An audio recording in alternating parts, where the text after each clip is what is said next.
আলামিন আল্লাহ আমরা দেশের মানুষ শোকাহত আল্লাহ আমাদের এই শোককে যেন আল্লাহ আমরা শক্তিতে রূপান্তর করতে পারি সেই তৌফিক তুমি আমাদেরকে দান করে দাও রব্বুল আলামিন আল্লাহ শহীদ প্রেসিডেন্ট মরহুম জিয়াউর রহমান সাহেবের কবরটাকে জান্নাতের বাগান বানায় দাও আল্লাহ আল্লাহ উনি দেশের জন্য জীবন দিয়েছেন দেশকে ভালোবাসতে গিয়ে আল্লাহ নিজের জীবনকে বিলীন করে দিয়েছেন রব্বুল আলামিন আল্লাহ ওনার রক্তের বিনিময় হলেও আল্লাহ এই দেশটাকে আল্লাহ তুমি সুন্দর বাংলাদেশ হিসাবে কবুল করে নাও রব্বুল আলামিন এই দেশকে তুমি একটি নিরাপদ দেশ হিসাবে আল্লাহ জনগণের জন্য বসবাসের উপযোগী আল্লাহ ইসলামের যে ধর্মের যে বিধিবিধান রয়েছে সেই বিধিবিধান অনুযায়ী শরিয়া অনুযায়ী এই দেশ যেন আল্লাহ সামনে পরিচালনা হয় আল্লাহ আমরা যেন সেটা বাস্তবায়ন করতে পারি সেই তৌফিক দিয়ে দাও রব্বুল আলামিন আল্লাহ জিয়া পরিবারের 3 জন ব্যক্তি দুনিয়া থেকে চলে গেছেন তার মধ্যে অন্যতম আল্লাহ শহীদ প্রেসিডেন্ট মরহুম জিয়াউর রহমান সাহেবের আল্লাহ ছোট ছেলে আরাফাত রহমান কবর সাহেব দুনিয়া থেকে বিদায় নিয়ে অন্ধকার কবরে শহীদ হয়ে গেছেন আল্লাহ স্বৈরাচার সরকারের নির্যাতনের শিকার হয়ে আল্লাহ দুনিয়া থেকে চির বিদায় হয়ে চলে গেছেন আল্লাহ মরহুম আরাফাত রহমান কবর সাহেবের কবরটাকে জান্নাতের বাগান বানায় দাও রব্বুল আলামিন 3 জন চলে গেলেন আল্লাহ অবশিষ্ট পরিবারে রয়ে গেলেন আরো 3 জন আল্লাহ দেশের জনাব তারেক রহমান সাহেবকে কবুল করে নাও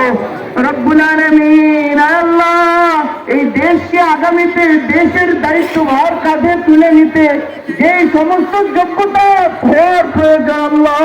সমস্ত যোগ্যতা আল্লাহ তুমি তোমার কুদরত দিয়ে আল্লাহ তুমি ওনাকে দিয়ে দাও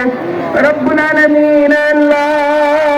ডক্টর জুবাইদুর রহমানকে তুমি কবুল করে নাও আল্লাহ জনাব তারেক রহমান সাহেবের মেয়ে আল্লাহ ব্যারিস্টার জাইমা রহমানকে তুমি কবুল করে নাও রব্বুল আলামিন আল্লাহ আরাফাত রহমান আল্লাহ কবর সাহেবের পরিবারে আল্লাহ ওনার স্ত্রী ওনার 2 সন্তান 2 মেয়ে জীবিত আছে ওনাদেরকেও কবুল করে নাও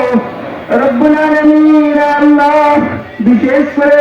আল্লাহ আজকে দোয়া মাহফিলের সম্মানিত প্রধান অতিথি আল্লাহ ওনার হায়াতের মধ্যে তুমি বরকত দিয়ে দাও আল্লাহ আল্লাহ আঙ্কেল শারীরিকভাবে অসুস্থ আল্লাহ ওনাকে তুমি সুস্থতার নিয়ামত দিয়ে দাও রব্বুল আলামিন আল্লাহ সুস্থ সবল ভাবে জানো আল্লাহ এই দেশের খেদমত করতে পারে জনগণের খেদমত করতে পারে দ্বীনের খেদমত করতে পারে সে তৌফিক দিয়ে দাও রব্বুল আলামিন আল্লাহ আল্লাহ গাবতলী শাহজাহানপুর আল্লাহ বগুড়া 7 আসনের আল্লাহ বাংলাদেশ জাতীয়তাবাদী দল মনোনীত এমপি প্রার্থী আল্লাহ ধানের শীষের প্রার্থী রব্বুল আলামিন জনাব মুর্শিদ মিল্টন আঙ্কেলকে আল্লাহ তুমি কবুল করে নাও রব্বুল আলামিন আল্লাহ আগামী 12 ফেব্রুয়ারি যে নির্বাচন হবে আল্লাহ জনগণের ভোটে বিজয় লাভ করা কোনোদিন সম্ভব না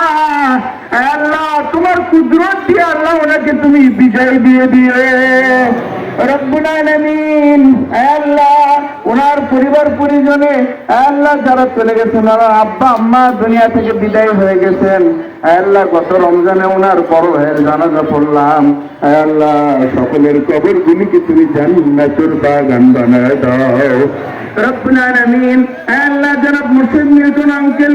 যেভাবে দায়িত্ব পালন করলে জনগণের হক আদায় হবে যেভাবে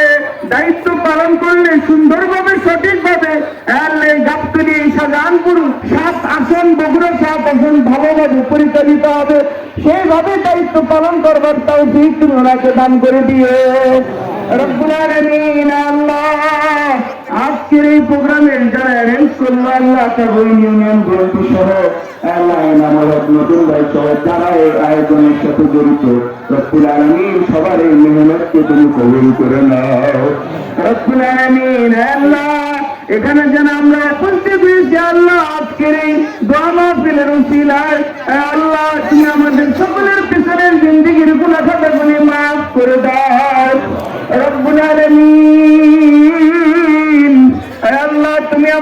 5 ওয়াক্ত নামাজ জামাতে আদায় করবার তৌফিক দাও আল্লাহ। আল্লাহ তুমি আমাদেরকে ঈমানওয়ালা জিন্দেগি দান করো আল্লাহ। আল্লাহ তুমি আমাদেরকে আমলওয়ালা জিন্দেগি দান করো আল্লাহ। আল্লাহ তুমি আমাদেরকে জান্নাতওয়ালা চক্ষু দান করো আল্লাহ। আল্লাহ